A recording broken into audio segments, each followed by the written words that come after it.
గుడివాడ అమర్నాథ్ అయితే మాజీ IT minister ఈరోజు వాలంటీర్స్ గురించి మాట్లాడిన మాటలు మాత్రం పెద్ద దుమారా అనేది అయిపోయాయి. అయితే ఆ వ్యాఖ్యలు ఏంటి, తను అనుకున్నటువంటి ఒక ఆంతర్యం ఏంటి అనేది మనతో పాటు సీనియర్ జర్నలిస్ట్ సత్యమూర్తి గారు ఉన్నారు. వారిని అడిగి తెలుసుకుందాం. సార్ నమస్తే. నమస్కారం అండి. కోడిగుడ్డి మంత్రుల బాగా ప్రాముఖ్యత చెందినటువంటి ఒక వైసీపీ నేత ఇప్పుడు వాలంటీర్ల గురించి చేసినటువంటి ఒక వ్యాఖ్యలు ఏదైతున్నాయో పెద్ద దుమారాన్ని లేపాయి. అంతకుముందు వాలంటీర్లే మా స్టార్ క్యాంపెయినర్స్ అన్నట్టు మాట్లాడినటువంటి వైసీపీ ఇప్పుడు పూర్తిగా వాలంటీర్ల గురించి ఇలా మాట్లాడడాన్ని ఎలా చూడాలంటారు? అతనికి ఏం తెలియదు.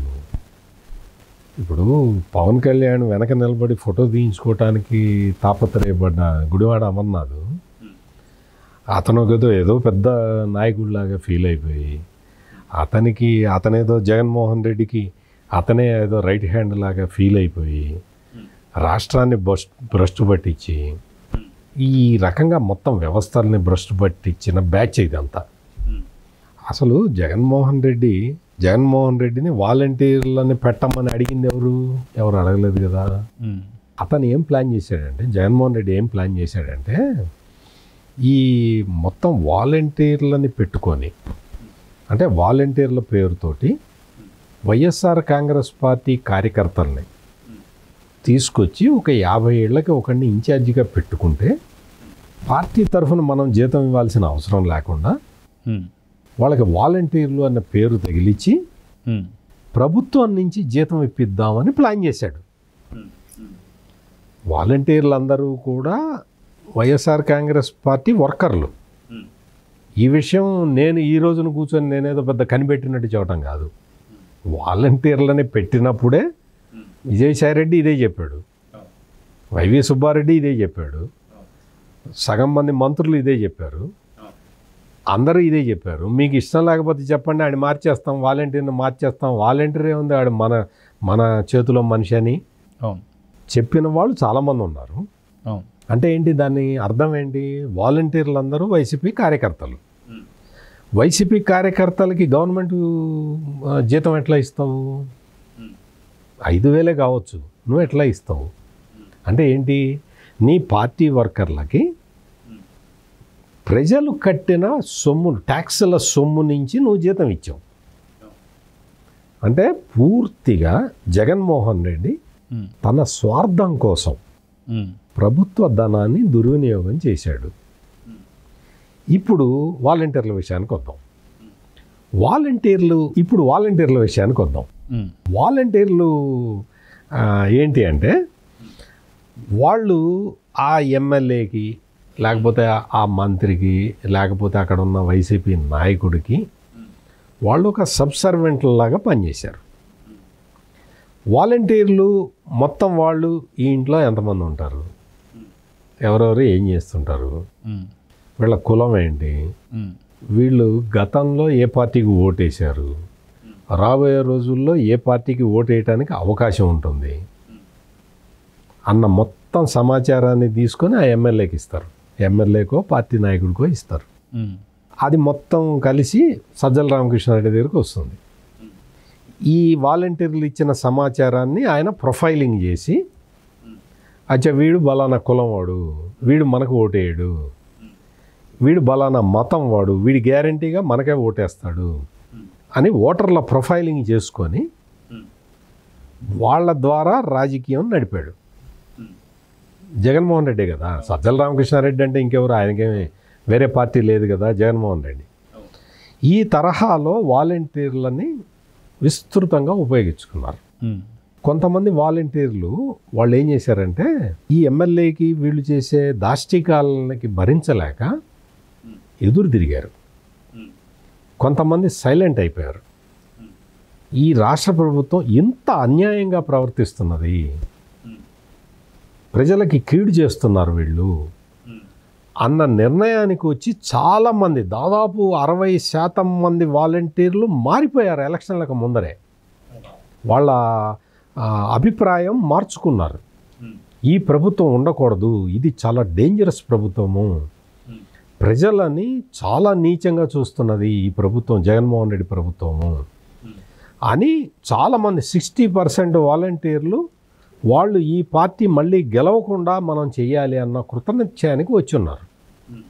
ఈ విషయాన్ని మనం ఈరోజు చెప్పటం కాదు, మీతోటే నేను ఒక సందర్భంలో నేను చెప్పాను, వాలంటీర్లలో దాదాపుగా అందరూ కూడా మారిపోయారు.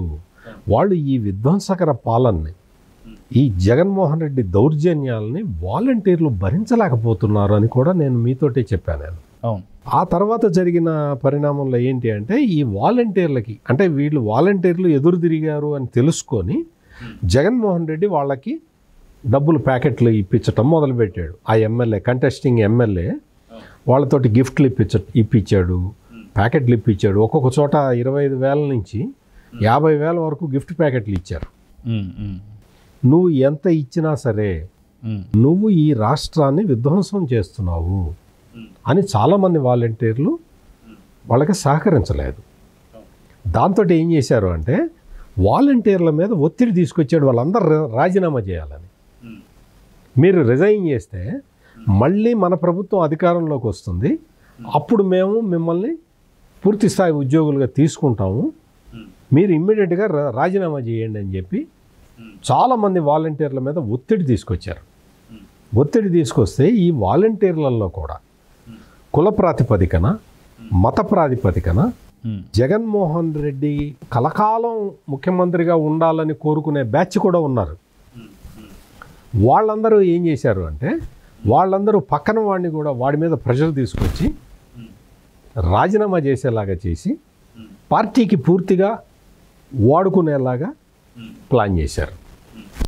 ఈ మొత్తం జరిగే తతంగము అందరికీ తెలుసు. ఈ కరుడుగట్టిన వైసీపీ కార్యకర్తలు కొంతమంది తప్ప దాదాపు 60%, నేను పర్సంటేజ్తో సహా చెప్తున్నా, 60% వాలంటీర్లు ప్రభుత్వానికి ఎదురు తిరిగారు. ఈ విషయాన్ని మనం పబ్లిక్లో చెప్పాం కూడా ఎలక్షన్ల ముందర. ఈ గుడివాడ అమర్నాథ్ వచ్చి ఈ రోజున వచ్చి వాలంటీర్ల మీద పడి ఏడవటం అంటే, మరి నువ్వు చేసిన దౌర్జన్యాలు ఏమైనాయి, నువ్వు చేసిన దాష్టికాలు ఏమైనాయి, నువ్వు వాలంటీర్లను ఎంత వేధించావు, నువ్వు వాలంటీర్లని నీ పర్సనల్ అంటే ప్రజల వ్యక్తిగత విషయాల్ని తీసుకొని రాజకీయం చేయాలన్న నీ పర్సనల్ ఎజెండాకి మరి చాలామంది వాలంటీర్లు బలైపోయారు కదా. ఈ తరహాలో రాజకీయం చేసిన జగన్మోహన్ రెడ్డి అండ్ బ్యాచ్, ఈ బ్యాచ్ అందరికీ కూడా మొత్తం వాలంటీర్లు షాక్ ఇచ్చారు, అందులో ఎటువంటి డౌటు లేదు. మామూలుగా ఎవడన్నా తెలివిగల పాలకుడు అయినట్టయితే వాలంటీర్లు అందరూ మనకి వ్యతిరేకంగా ఉన్నారు అని ముందరే గ్రహించి ఎన్నికల సంఘం చెప్పినట్టు, ఎన్నికల సంఘం చెప్పిందయ్యా మేమేం చేస్తామని చెప్పి ఏదన్నా వాలంటీర్ల నుంచి పక్కకి జరిగి ఉండాల్సింది. కానీ జగన్మోహన్ రెడ్డి మన పార్టీ కార్యకర్తలు ఎక్కువ మంది మన కులపోళ్లే ఉన్నారు, మన మతపోళ్లే ఉన్నారు, వాళ్ళు నాకు వ్యతిరేకంగా చేస్తారా అనుకున్నాడు. ఈ వాలంటీర్లు కూడా చాలామంది ఈ రాష్ట్రంలో జరుగుతున్న విధ్వంసాన్ని చూసి భరించలేక వాళ్ళందరూ కూడా జగన్మోహన్ రెడ్డికి వ్యతిరేకంగా పనిచేశారు. అయితే జూలై 1వ తారీఖు డైరెక్ట్గా నారా చంద్రబాబు నాయుడు వెళ్ళిపోయి ఖచ్చితంగా పెన్షన్లు అంతా కూడా ఆయనే అందజేశారు. ఇది అయిపోయిన మరుసటి రోజు తెల్లవారకు ముందే జూలై 2వ తారీఖు సాక్షిలో చాలా పెద్ద హెడ్లైన్లో వాళ్ళు ఇచ్చింది ఏంటంటే, అసలు వాలంటీర్లు కావచ్చు మిగతా వారిని కావచ్చు పూర్తిగా వీళ్ళనే ఆ పెన్షన్లు అందించేలాగా చేసింది జగన్మోహన్ కాదా అన్నట్టుగా కూడా పెద్ద ప్రచురిత, అంటే రెచ్చగొట్టి వాలంటీర్లు మీరు ఖచ్చితంగా వీళ్ళు దూరం పెడుతున్నారు అన్నట్టుగా చెప్పారు. కానీ ఇప్పుడు ఎవరు దూరం పెడుతున్నారు? అమర్నాథ్ మాటల్లో మనం ఎలా అర్థం చేసుకోవాలంటారు? ఇప్పుడు సాక్షిలో రాతలకి వాస్తవాలకి చాలా దూరం ఉంటుంది. ఇప్పుడు వాలంటీర్లని రెచ్చగొట్టాలి, ఒకవైపు వాలంటీర్లను రెచ్చగొట్టాలి.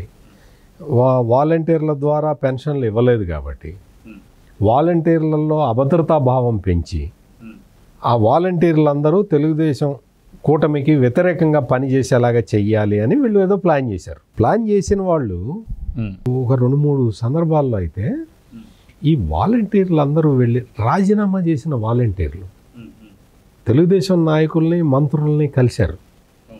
అయ్యా మేము వైసీపీ నాయకులు దౌర్జన్యపూరితంగా మాతో ప్రవర్తించడం వల్ల మేము రాజీనామా చేయాల్సి వచ్చింది, మేము ఈ వైసీపీ కార్యకర్తలం కాదు, మేమేదో పొట్టకూటి కోసం వాలంటీర్ ఉద్యోగం చేస్తున్నాము అని చాలా సందర్భాల్లో చాలామంది ఈ రిజైన్ చేసిన వాలంటీర్లు అందరూ కూడా తెలుగుదేశం నాయకుల దగ్గరికి వెళ్ళి ఏడ్చారు.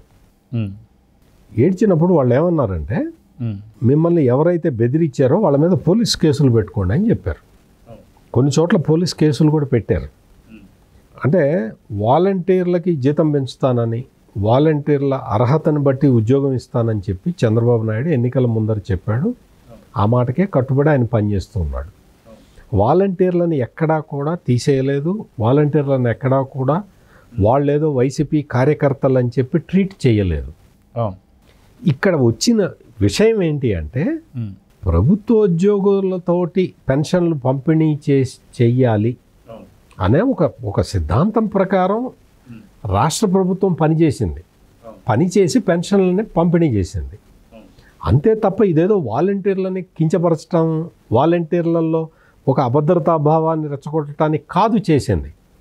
ఇప్పుడు అంతకు ముందర జగన్మోహన్ రెడ్డి ఏం చెప్పాడు, వాలంటీర్లు లేకపోతే అన్ని వ్యవస్థలు స్తంభించిపోతాయని చెప్పి కేంద్ర ఎన్నికల సంఘానికి చెప్పాడు. మరి వాలంటీర్లు పనిచేయకపోయినా పెన్షన్లు పంపిణీ అయిపోయినాయి కదా. ఈ ప్రశ్న వస్తుందని ముందుగానే ఊహించిన సాక్షి వాళ్ళు ఇట్లా రాసుకున్నారు. ఈ గుడివాడ అమర్నాథ్ లాంటి వాళ్ళకి ఏంటి అంటే, వాళ్ళకి ఉక్రోషం, మా వాలంటీర్లే మమ్మల్ని ఓడించి. ఇప్పుడు గుడివాడ అమర్నాథ్ ఓటు ఎవడేస్తాడు? వాలంటీర్ చెప్పిన ఓటరు గుడివాడ అమర్నాథ్కి ఓటు ఎందుకు వేస్తారు? నువ్వు ఐటీ మంత్రివి కదా, నీకు అసలు ఐటీ గురించి తెలుసా? నువ్వు ఉత్తరాంధ్రకి సంబంధించిన వాడివి కదా.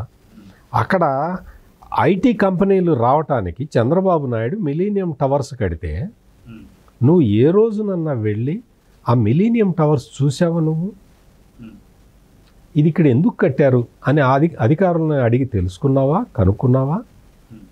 అందులో ఐటీ కంపెనీలని వెళ్ళగొట్టిన వాడికి నువ్వే కదా. ఐటీ మంత్రిగా ఉండి ఐటీ కంపెనీలని వెళ్ళగొట్టిన వాడు ఈ గుడివాడ అమర్నాథ్. ఇతనికి వాలంటీరు బతింలాడి చెప్పినా అతనికి ఓటయ్యారు కదా.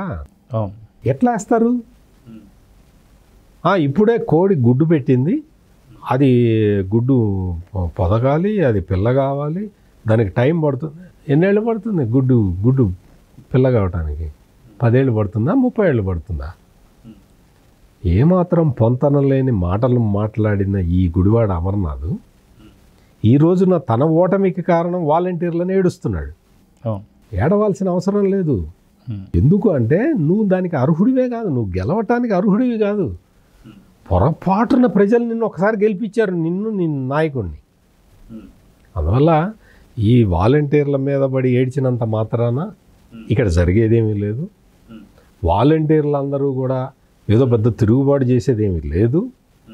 వాళ్ళని ప్రభుత్వం చక్కగా చూసుకోవటానికే అవకాశం ఉన్నది, చూసుకుంటుంది కూడా.